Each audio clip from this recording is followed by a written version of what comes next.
I've always wanted to be a wrestler, don't get me wrong, but it always felt like some Harry Potter stuff where it was like, this is only for like witches and wizards. Like there's no muggles allowed.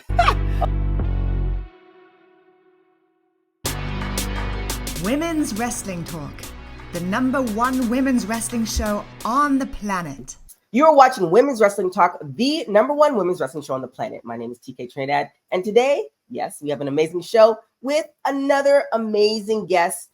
You've seen her on Mission Pro. You've seen her on NWA. She's one half of the King Bees. Please welcome Charity King. How are you doing?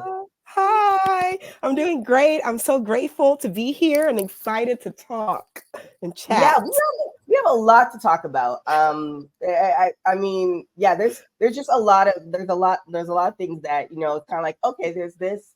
Let's find out about that. So first off, I think you started off as Charity Kane, and now Charity King. So what was the the slight name change, but what was the reason behind that? So Charity Kane, I first kind of started off as that, obviously, and it felt like a name I was just trying to come up with because I was trying to have a match and debut, and I was like, okay, well, like if I really want to debut, I gotta get a name. Like it felt like so rushed and so like let's just have a name so we can have a match.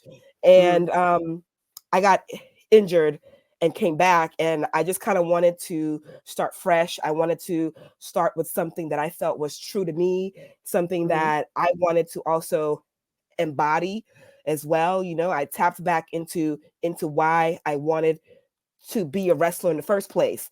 And the feeling was confidence. The feeling was, being powerful, being a powerhouse, and being such a badass. Sorry if I can't curse, but that feeling, I wanted to bring that back inside of me, and hopefully to give that to the audience as well. And that's where Charity King came back and came from. So, we had to do just a little switch, just a little pivot. But that leads us to King Bees. And before we get to the name of it, because I'm thinking one reason, and that might be something totally different, but your tag team partner, you guys were going at it in the beginning of your career. Yeah. So how did you guys get to be a tag team? How did that all come about? Well, so we've always kind of trained together. I think we started at the same school together, and so we've come up together as well. And even after I got injured, we're actually friends in real life. That is my close friend for sure. We started training together, and so I think we started off kind of like butting heads and trying to see who was the better one, right? And trying to compete, obviously, with love. And I got injured, and I was so depressed and so down and just feeling like, like I started and I just had to stop already. So she called me around like, I want to say she called me around September of 2022. And she was like, hey, so I have a booking at Mission Pro in December for a tag. And the person I'm supposed to tag with, she kind of dropped out. But if you're ready to come back in December, it'll be a good time for you to come back. The tag match, you won't even be in the match that long, right? Like just come in, see how you feel, Cause I was kind of thinking about also quitting wrestling. I was that sad about kind of being off. So she was like, and then it's also give you a chance. Like if you want to quit wrestling like truly, then at least you would try it out. Like just try it one more time in a tag match. It's safer for your knee. You can just come back. And it was supposed to be a one-off. And then the simple tag match turned into a street fight. So it was a street fight I came back to. And it just kind of reignited my whole love for it. But it was supposed to be a one-off. Like, that's it. Because after that tag match, we went back to actually wrestling each other again. And then folks kept on booking like, all right, we want the King Bees. Mission Pro came back. We want the King Bees again. And then it turned into this where we're like, okay, well, I think we need a tag name now. Like, so it went from a one-off, like, hey, let me just kind of help my homegirl. She's coming back. Let me just help her out. To, hey, I think folks actually like this. So let's keep going. Let's keep going. So And so then how did the name, and then shout out to Danny B, because I didn't say shout out to Danny. Heck yeah. So how did the name come about? So it was so simple. My last name, her last name, and then it came together. The King Bees. It's just that simple. I Nothing. was thinking Beyonce all the way. I was thinking Beyonce, and you were right. It's right there. It's right there. Yeah, it was But just it was right there, and I was like, and we were both like, "Hey, here's the name. This is it. This makes sense. It's simple. Let's go." I don't know. My first thing was like, yeah, it has to do. That is definitely a Beyonce reference. It. That's in my Hey, head. I mean, that's cool. That's totally fine. We could take that still. We can still take Yeah, that. yeah, yeah. I mean, but yeah. Sometimes here's the lesson in life. Sometimes it's just really simple. It's Sometimes sometimes it just is. keep it simple. It's right in front of you. Heck yeah. So let's go all the way back before you started your first batch, before you debuted in 2021. How did you get started? I started training at a Booker T school, Reality of Wrestling, and I was in grad school at the time, and I was just like most people, took some time off from watching wrestling at a certain Mhm, period, and I was in my dorm room in grad school, just trying to flip through the channels on a I think it was like a Friday or something, or maybe a Monday. It was a Monday, kind of flipping mhm, through it because it was Raw. It was a Monday, and I had totally forgot that wrestling existed. I've always mhm, wanted to be a wrestler, don't get me wrong, but it always felt like some Harry Potter stuff where it was like, this is only for like witches and wizards, like there's no muggles allowed. I get it. I It get it. just did not feel tangible. Like it just felt Mhm, like just some dream, like it's only for Superman and Batman and Harry Potter, and that's it. Like it's not for mhm, everybody else. And so kind of flipping through channels, I landed on Raw, and I was like, "Oh goodness, that's John Cena." But I stopped watching John Cena when he was in the rap gimmick, and then I came mm, back, and he had the whole armbands with the colorful, and mhm, he was like, "Never give up." And then I saw these girls who were twins coming out from under the ring, and I was like, "What is happening?" And it kind of reignited that feeling of, I want to do this. And mhm, then something just hit me, just said like, try to look it up and just look up how to become a wrestler. Did not think anything would even come from that. Come to mhm. find out, there are wrestling schools, and there was one down the street. Wow. Exactly. There was one down the street, and I was like, okay, so this is tangible. Like this is actually not just for like some superheroes. This is real. Like Mhm, you can do this. There's a school that can train you to do this, just like college, just like everywhere else. And mhm. I remember calling first. I think Charmel answered the phone, and she Oh was like, wow. "Yeah, yeah, I know." She answers That's that not a phone. sign. I don't know what is. She answers that phone, y'all. So I called, and Charmel answered the phone, and she was like, "Yeah, come on. Training starts at 7:30. Come down if you want to come in a little bit earlier so that we can, discuss some details and stuff before, you just start wrestling. But come a little Mhm, earlier. Training starts at 7:30." mhm, I was nervous. First, I was like, "Oh my God, Charmel is talking to me." First of all, like that's crazy. And I showed up, and the rest is history. I showed up, and I started training there. I think I was there for about 2 years, and mhm, then I moved to some other schools, mhm. and I'm currently at the school I'm at now, New Texas Pro. But yeah, that's how I started at Booker Okay. T's. All right. Well, I mean, we've interviewed quite a few people who started off at Booker T, and they or Reality Wrestling, I should say, and Yes. they've done amazing things. So I'm curious because everybody I do ask or who has trained with him has some words of wisdom that he's imparted on them that they constantly remember.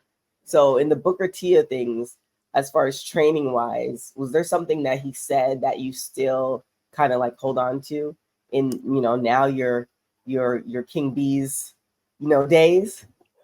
I think it's so in-ring training. So when I was there, we were getting trained by Gino Medina, who is Mhm, amazing and awesome, and we we're getting trained by Gino.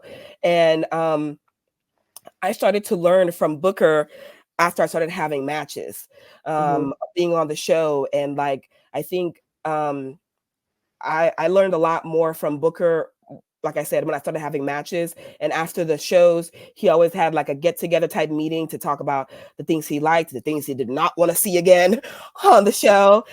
Um, Running through the list of each one's match, and you're hoping that when he comes to you, it's all positive, or at least Right. it's not like a what the heck did she just, it's Yeah. not one of those.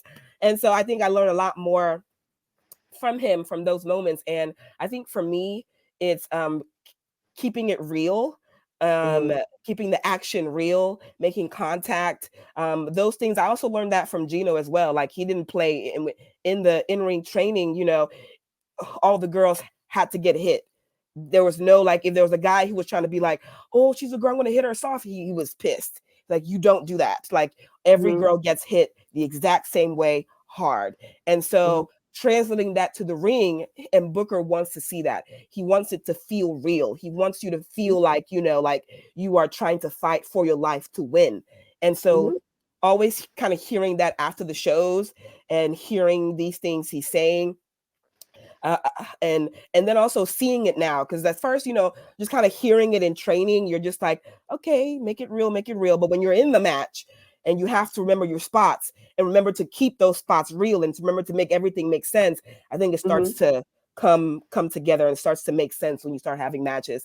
And I think the other one from me and Danny, thankfully, where we had a debut for NWA, and I think so Booker has this thing about, and I'm probably going to say it wrong, but it's basically like, so you don't speak until you truly believe in what you're about to say, basically. Like, so it's like, he has this thing where it's like, only speak up 100% of the time if you're 100%, something like that. I probably butchered it, but it's basically like, a lot of things happening in wrestling, in the business end of things, and you need to make sure that when it's time for you to defend yourself, defend your business, defend your brand, you are 100% in it, and you speak up and you stand.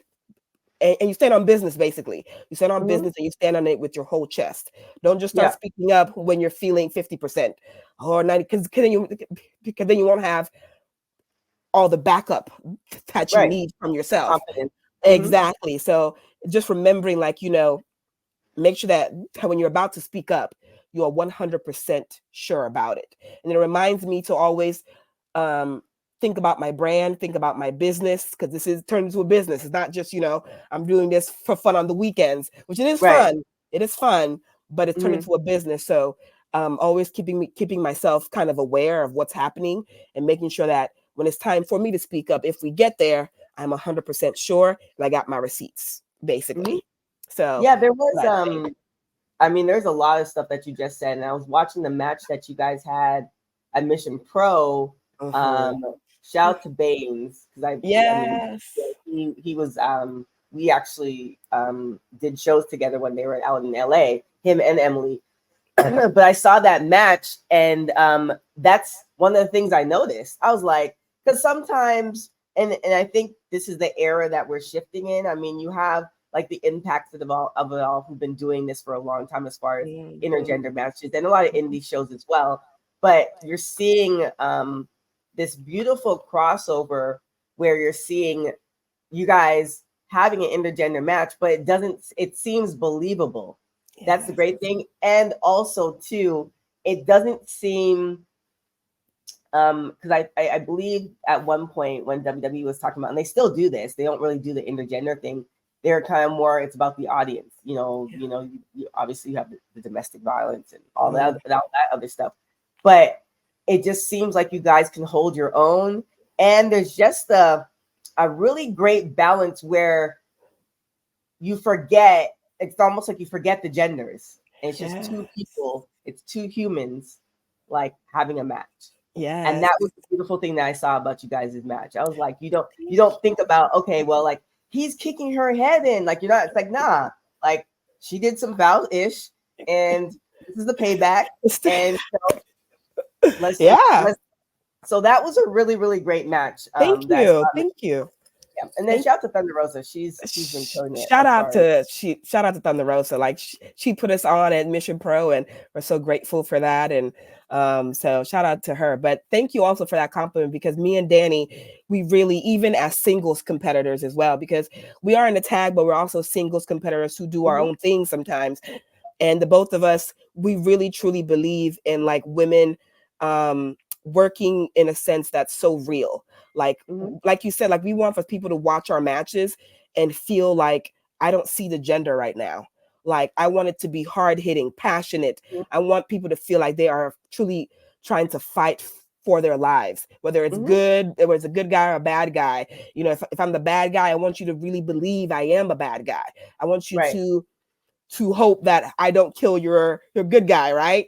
And so we're really trying to make sure that we bring that energy to our matches. And shout out to all the trainers we've had who make sure to remind us to do that. Like from Daga, we trained with Daga for a period of time, and Tessa Blanchard, and they were all on that, like being real. My trainers now, JJ Blake, same thing, being real, keeping it tight. It's all about that. And thank you for saying that, because it's showing that, you know, that we are showing that. So it's good. Thank you. For sure. Nice. Yeah, I did see that you had a picture with Tessa a couple of times. I mean, I went through your socials. Hey man, you got scrolling. I know. So what was the training like with Tessa? Because I mean, she's been in the game for a long time. She's been at several different promotions. I think she's in the military now. Like, you know, you can say a lot of things, but something that you can definitely say is she's a badass. Yeah. So what was your training like with her? Man, so me and Danny, see, when I say that me and Danny are friends for real, we have had a lot of experiences together. So our tag team is like legit, like tag team. But so me and Danny went to train with Tessa and Daga.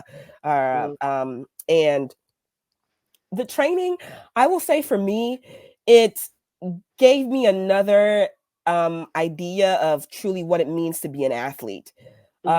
They both eat, breathe, sleep wrestling. And like I remember seeing them wake up early as heck, trying to eat some egg whites and oats, then going to the gym for 2 to 3 hours, coming back, eating more egg whites and oats, then doing a meal prep with steak. Then it was just like they are very much like regimented. Very regimented. That they showed me what it meant to be an athlete whose only job is to be an athlete.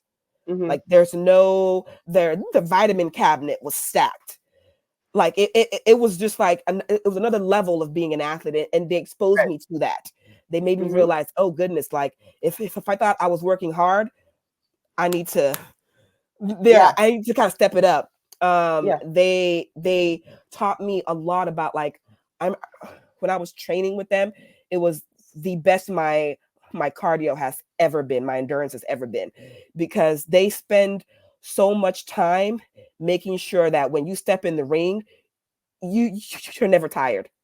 You are never exhausted. Your opponent is the one that's going to be exhausted by you. And it's just this mindset that's so aggressive and so they're just kind of one of a kind, you know, like the training was intense. It was intense.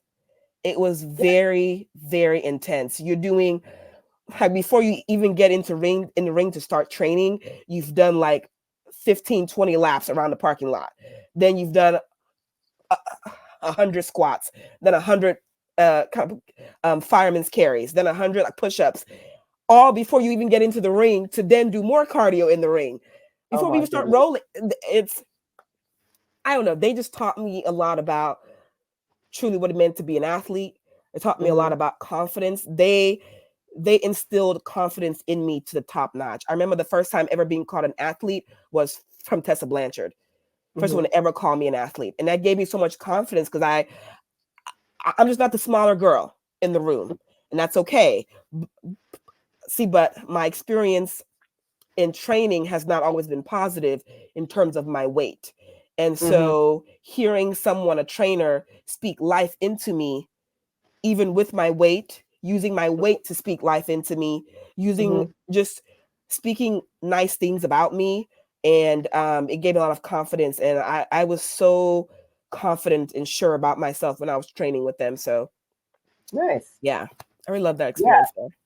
That's a great, I mean, to be able to do that, like that athlete experience is like no other. However, the good and bad thing, I was actually talking to a friend about this yesterday because I'm a former athlete as well. But when I was a former athlete, that I lived and breathed track, like that was it. Or I played football for a while, I lived and breathed that. Or I did CrossFit, I lived and breathed that. That was all, like that's all I could think of.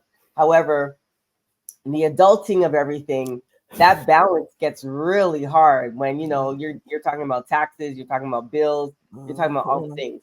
And it sounds like an excuse, but once you kind of live that athlete life, it's like, and you've experienced it and you want that back, it's like it's definitely hard. So kudos to you for that. But also speaking to like your weight and your weight loss, I saw you posted a picture, which is amazing. But you also credited Jordan Grace. Yeah. So what because I was like scrolling down. I'm like, okay, wait, what did you do? Like and I didn't look through all the comments because I don't know if she responded, but I'm like, wait, so what? Like, did she? Because Jordan looks amazing. She looks top notch. Yeah. So what's the tea? Well, the tea is this, girl. When you get injured, right, and you're laying in bed a lot, you're not moving a lot, you gain some weight. You might. I gained about like 30 to 40 pounds. Just keeping it real. When I got injured, I was 160. Maybe even more weight. Because now I'm saying the numbers. I'm like, man, I gained more than 30, 40 pounds. When I got injured, I was like 160. And, when I got injured, I was doing the athlete life with Tessa and Daga, right? I was like 160. Really lean, mean, and green, at least for a girl my size anyway. 160, mean and lean. And when I came back to wrestling for that Mission Pro match, right, that tag match, I was 220. Damn. Girl. You look good though. I didn't see all that. Where did you get all that? I appreciate you being nice. That's real nice. Thank you. But it didn't look good. Because, I'm 5'1". So that 220 stacked a little different. It's stacked a little deep. The good and bad thing about your 220, because I did send you a little on the, and I'm not that tall, but I'm not 5'1" either. I did send you on the shorter side thing. So that 220 hitting all the spots. This, I don't know, we're in a different era, but take it however you want. The 220 hit you in all the spots it needed to hit you that you didn't appreciate see. That. I appreciate that. I didn't see it. I just thought like, okay. But then I saw the picture and then I was looking through your other stuff. I'm like, okay, I could see where she leaned out. And at the 220, I felt very sluggish. I felt very tired very easily because like my 5'1" frame carrying 220, girl, it was a lot. My bones were crying. It was a lot. And so I was doing it on my own for a while, just trying to cut it down because like, I did the match and I realized, okay, I kind of want to stay a wrestler. I don't want to quit. I was just very sad. So I was like, okay, but I'm very tired. I'm very sluggish. I can tell. So Jordan, I love me some Jordan Grace, girl. At any size, I love me some Jordan Grace. Okay. So, she had obviously been posting some amazing transformation pictures for herself. She did the bodybuilding show. Girl, top notch. And so I think she posted like she wanted to train people or something like that. And I was like, well, let me see if she want to train me. So I slid in the thing, and I asked her if she wanted to train me and she was down to train me. So I was like, well, let's go. And so with her training, I think I lost so I was doing it on my own. By the time I got to Jordan, I think I was like 210, 207 when I got to Jordan. Okay. And then I think by the time I was done, I was like, oh my God, I ain't trying to lie or nothing. I think I lost like 10 to 12 pounds with her. Okay. In like 6 to 8 weeks. So, but I don't want to lie like that. But I lost a lot of weight with her. and like my body changed hard time. But her workout plan, girl, I'm still with her now. Her workout plan is crazy. I see why she looked like that. See why she looked like that. Her workout plan is crazy. Her diet is crazy. I mean, yeah, she's another kind of one of those, like, she's an athlete, another one of them. So yeah, she helped me kind of drop that weight fast, and I was like, great. Yeah, when she really just embraced, and this kind of leads me to my next question too. When she really just embraced, like, yo, I don't give a F what people like think, or the muscle of it all, or all this other stuff. When she really just embraced, like, this is what I want to look like, not like, oh, well, I have to look like because of all this. It was like that shift, because there are a lot of people who want to lose weight. Yeah. Right? But a lot of them are on the couch still. Right. Yeah. And then you have a lot who actually go to the gym and they don't see any difference. Yeah. And then when you have that mental shift where it's like, all right, either by hook or crook, I'm going to the gym and I'm going to do this, I'm going to put in the plan. It's a whole different beast. So yeah, definitely shout out to Jordan for that. I'm not shout out. Girl, shout out to Jordan Grace. Girl, hit her up. Now she gonna put you to work though. She gonna put you to work. She gonna make you earn that. I don't know if I want that. I don't know. She gonna put you to work, girl. I remember seeing my first plan with her. I said, "Oh my God, this girl crazy." How many hours in the gym? How many hours in the gym do you spend? So I'm pushing like an hour and a half, 2 hours right now in the gym. Her reps are like, girl, talk about 15 reps a piece. She is 15 reps, 3 sets. I'm like, okay. I used to do like 8 to 10 for my powerlifting days, right? For my powerlifting days, I was like a 6 to 8 girly, 6 to 8, real heavy. Jordan, like, nah, girl, it's going up 15. Let's go. But no, she'll make you earn it. But shout out to Jordan, man. Shout out to Jordan. Shout out to her for sure. So now, so speaking of like acceptance of who you are, no matter what shape, height, color, all that stuff, there's also the wow of it all. And so we do a wow post show. We also interviewed a lot of wow people. So I saw back in the day, you had a picture with wow. You and Danny, I believe, had a picture of wow, because I remember when they introduced their new partnership. So like, what happened? I'm like, wait, I know I haven't seen her on WoW in the last. So what happened? I'll say honestly, it's just wrong timing. It was just wrong timing with everything.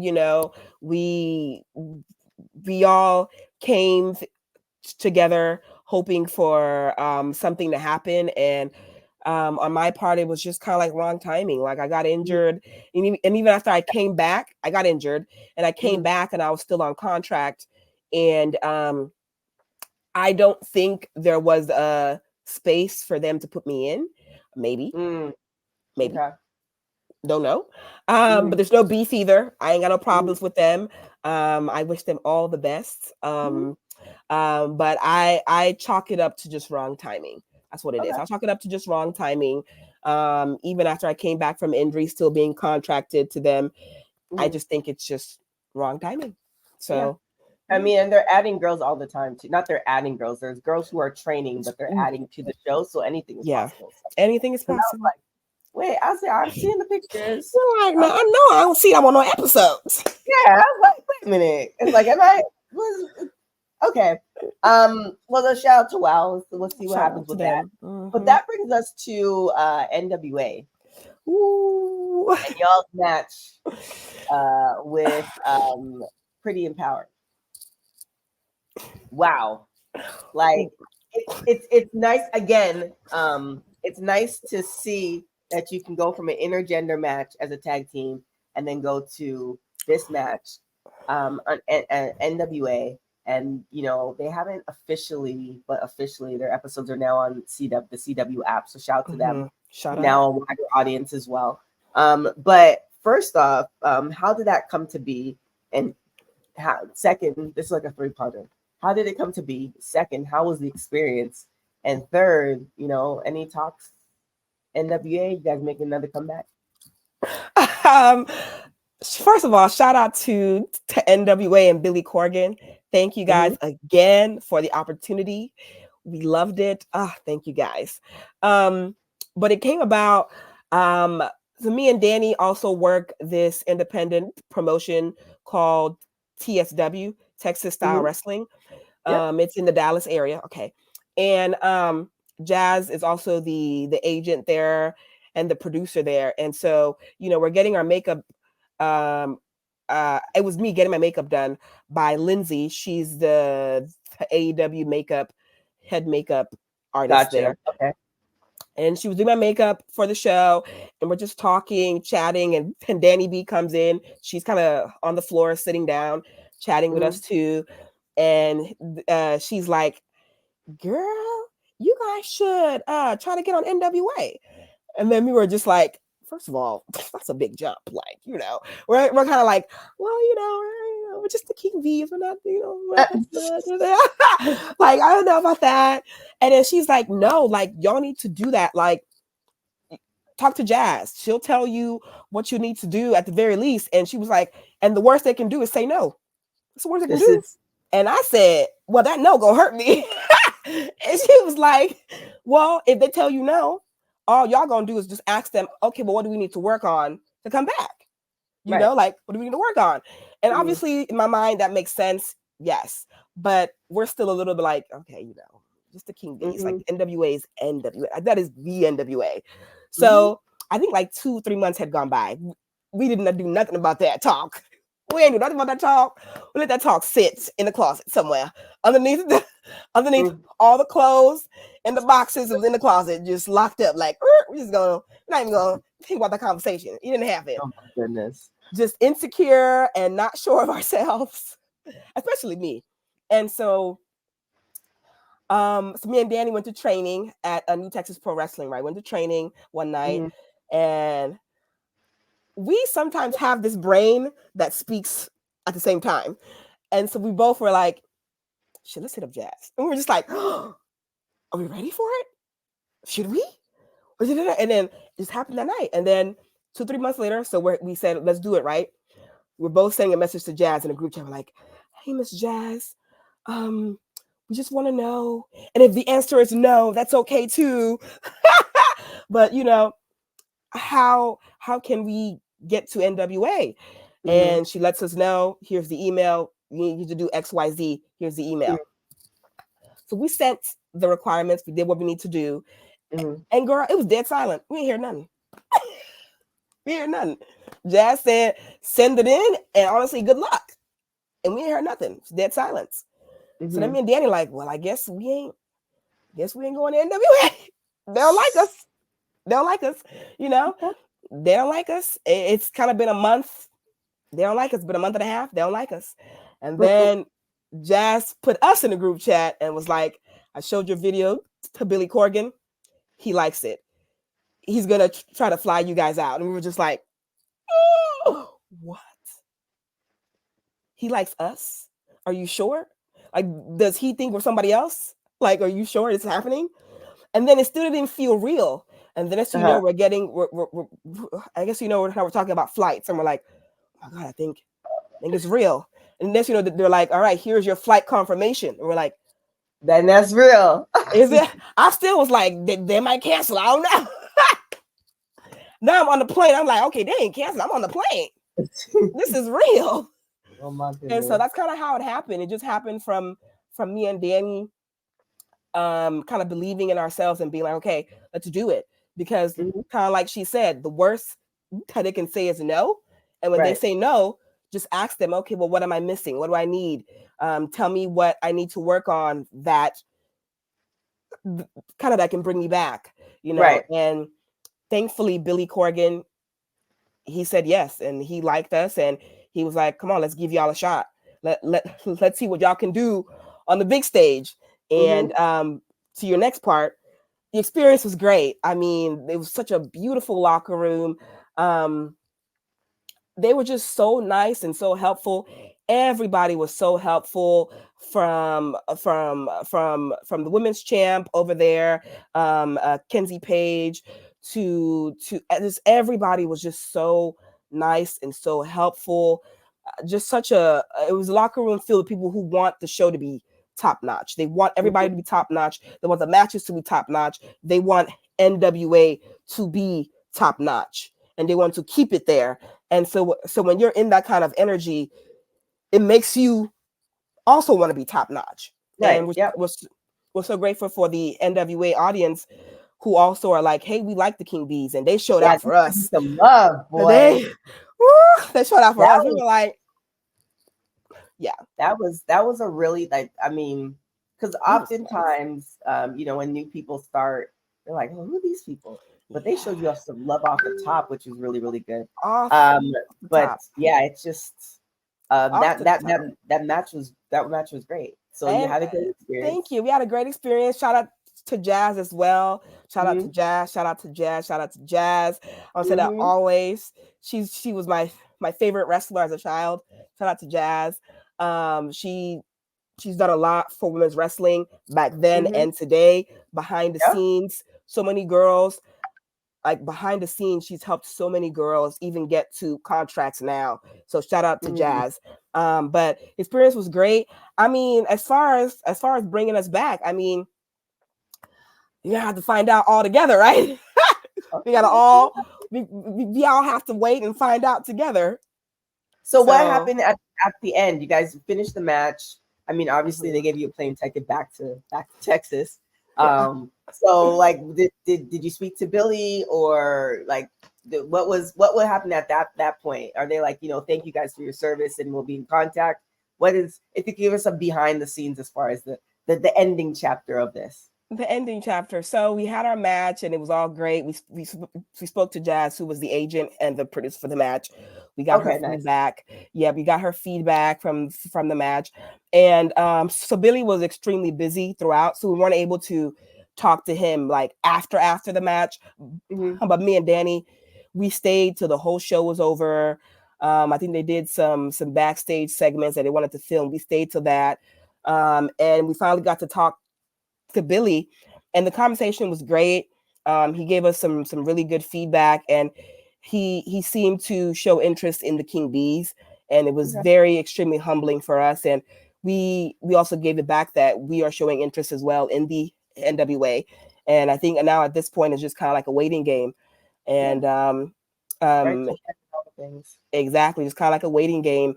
And but honestly, regardless of what happens or what does not happen, I mean, the fact that he took a shot on two girls from Texas, and to put us on a live show with your champs, and you don't know us from Adam. You just saw something that we sent to you guys, and obviously Jazz, you know, being the one to, you know, that's huge, right? But you know, even with cosigns, like, you don't know honestly what could happen as soon as they come, right? Like, you don't know. You're just like, all right, hopefully they do good, but you don't know really. And so the fact that he took a shot on two girls from Texas, honestly, regardless of what happens or does not happen, truly we are forever grateful to Billy, NWA, and Jazz. So but we're just gonna see. We're just gonna wait and see. So I mean, and the good thing in the era that we're in too, with social media and the YouTube and the video of it all, is that a lot of people can watch it. Like, I was able to watch it back. I was like, the beautiful thing about King Bees is that you guys operate as a tag team. Like, you guys can operate separately, but the tag team, like, it's not like, oh, we're just doing this in order to, because you guys need tag teams. Yeah. Like, you guys really, really carry yourself as a tag team. And that's what I really got from that match as well. Yeah. So, you know, kudos to you guys for that. That was a great match. And that's only a matter of time that you guys can get more matches. But with that being said, now you're back, you're 100%. King Bees is still in effect, heading into 2024. What's the goal as for yourself, as far as single and tag team in the new year? You know, I think the goal obviously is to keep on getting better, technically, keep on improving in our promos, keep on making sure that we continue to look like a team, to look like one, we move like one, and just to continue in that essence. I think for me, singles wise, I think I feel this way. I feel like I have a lot to prove. For some Mm-hmm. odd reason, I have a lot to prove, and I think improving technically on my own in my singles matches, improving in my promos on my own in my singles matches, and just um, wanting to earn respect from the locker room and from the people who signed the big checks. I want for people like Gina Medina, right? My former trainer, people like Daga and Tessa, people like JJ Blake, people like, all these people that I've been able to share locker rooms with, Brian Keith, to look at me like I am their colleague as well, and to earn that respect from them, from the Hyons, from the Mysterious Qs, earn that respect in the ring and be like, okay, she's there, like I respect her as a talent, and I want that respect, and I want to earn it. And so for me, it's just kind of working towards that, and continuing to earn the respect and love from not only the people in the back, but from the fans as well. So, journey.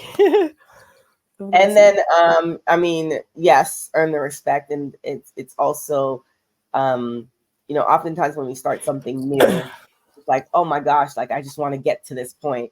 But sometimes it's the journey. The journey of getting there, and then learning the lessons. It's like you have to learn those lessons in order to use those lessons to get better. You know what I'm saying? If you think about when you first started to where you are now, like it's still a couple years, right? There are people who I forgot who it was. I think it might have been Charlotte, or it might have been somebody else, where they're like, even up to now, they've been in the game for a long period of time. They're still looking at their stuff with a critical eye. So you're just starting out, but it's still a good place to be. NWA and have Auntie Jazz, because I remember you interviewed her a couple of times, and when I met her in person, I was like, "Ooh, you don't want to piss this woman off." She's like, "Seriously, that will like." That's Auntie Jazz for real. You're as girl as I am. It's like I don't want to. Girl, her presence makes you tighten up. Like, yep. That's exactly what it is. Yes, ma'am. Yes, ma'am. Yeah. Yes, ma'am.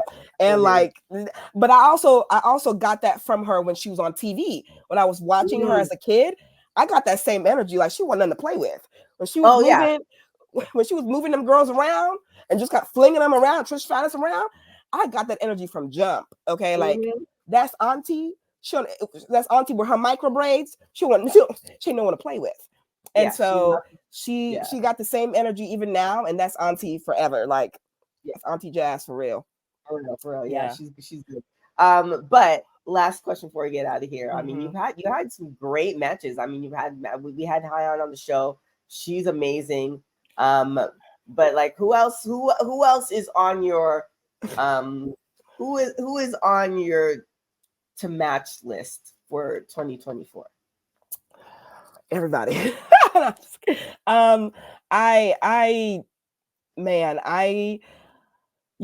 it comes to earning respect, right? Like, I have some intergender hopeful matches. I have some women's hopeful matches, and some tag as well hopeful matches. And so I think on my future match hopefuls, Gina Medina is someone I want to wrestle. So we'll see how that goes. Brian Keith, obviously. Everyone wants to wrestle Brian Keith, and I'm on the list too. So he's on everybody's list. Like, on everybody's list. So he's on mine too. Just popping all over the place. That's a good thing. Exactly. Jacob Fatu. Wow. I want to mingle with that visual. I want to prove myself with that. I mean, we're talking about making it real, right? We're talking about aggression. Okay. Put it in. I'm trying to make it happen. A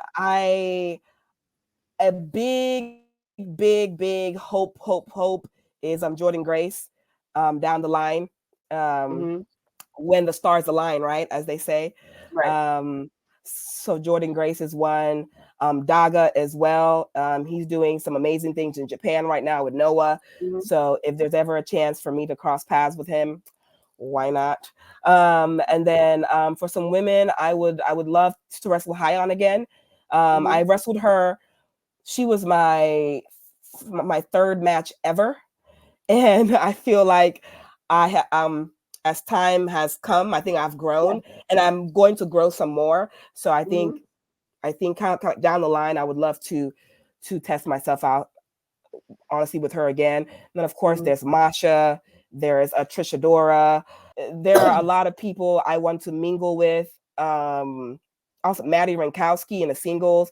I know we've Mhm. crossed paths in the tag, but crossing paths in a single in the future down the line, that'd be great too as well. And Mhm. so there are a couple of people that I would love to be able to mingle with. So that's where I'm at right now. 2021, we hit 2024, so only more things to come Man, for you and the King Bees. amen to that. Amen to that. You know, y'all ending the year off right, so I can't Man, wait. we're so excited. I think we have one more big one coming up. Can't spill the tea too much until the flyer drop. How it is in wrestling, right? Card That's is it. subject to change, so we That can't part. spill it. Can't spill it yet. But um, so we're both trying to end the year off with a banger, and we're grateful to all the fans of the King Bees. If you're a fan of Danny by herself, you're a fan of me on my own, you're a fan of us together. We're grateful for all of y'all. We are so thankful. We are just thanks. Shout out to our trainers at New Texas Pro Wrestling. Shout out to JJ Blake. Shout out to Diego de la Cruz. Shout out to Bulldog. Shout out to Stephen Wolf. I feel like there's a lot of, a lot of names. Like I feel like a rapper who got a shout out and they homies now. The award show. Shout out to my manager. Shout out to like all of that. But shout out to all the trainers I've ever had, from Gina Medina to Daga to Tessa to even Jazz. Like everybody has had their hand in the King Bees, Yeah. and in me in particular, in Mhm. Danny individually.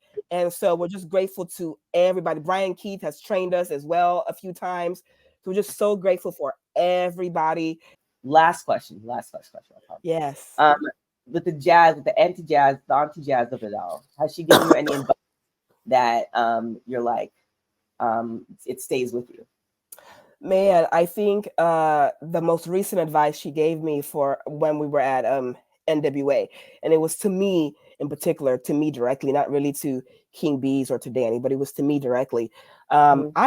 I want critique. I do. Mhm. I want it. I want to get better. I just have this thing where I take it personally at the Mhm. same time. Like you hear critique and you think, oh my God, I must be trash then. Like everything is Right. wrong with me and I need so much to fix. And it's not even, and it's never that personal. It's never that much of a hit, you know? Right. And so hearing Jazz, remind me that, to even look at my shoot job, and because I work with kids. And so look at my shoot job. Like if I'm working with a child and they get maybe XYZ correct, but also they didn't get ABC, does that mean that they did completely disgustingly wrong? No, they got a couple of things right.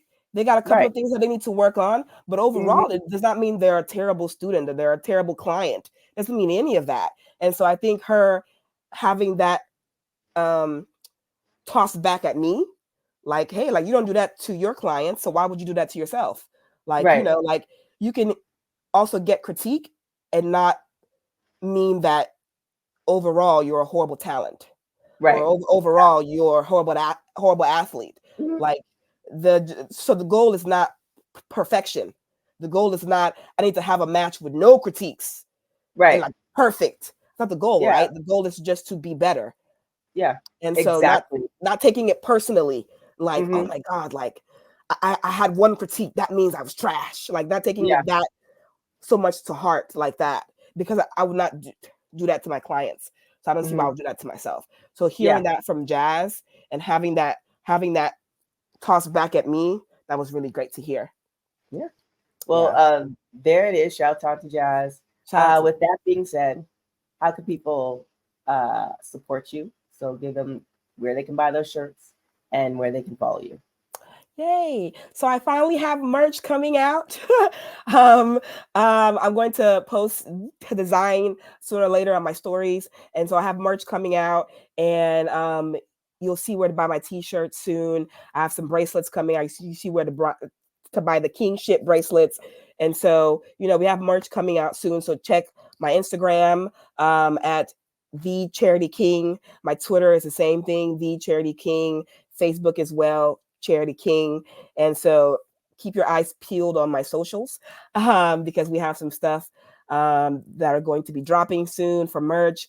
Come out to the show, support independent wrestling, buy my homies merch, Promise Braxton, Misty Marks, Danny B, buy our merch, watch Contender series.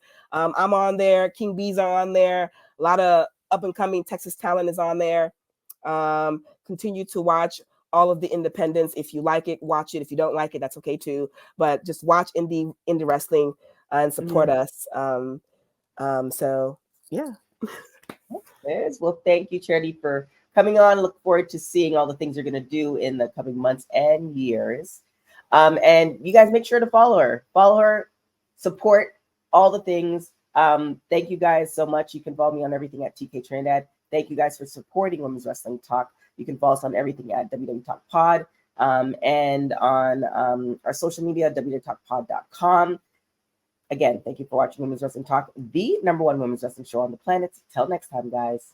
Ciao. Women's Wrestling Talk, the #1 women's wrestling show on the planet.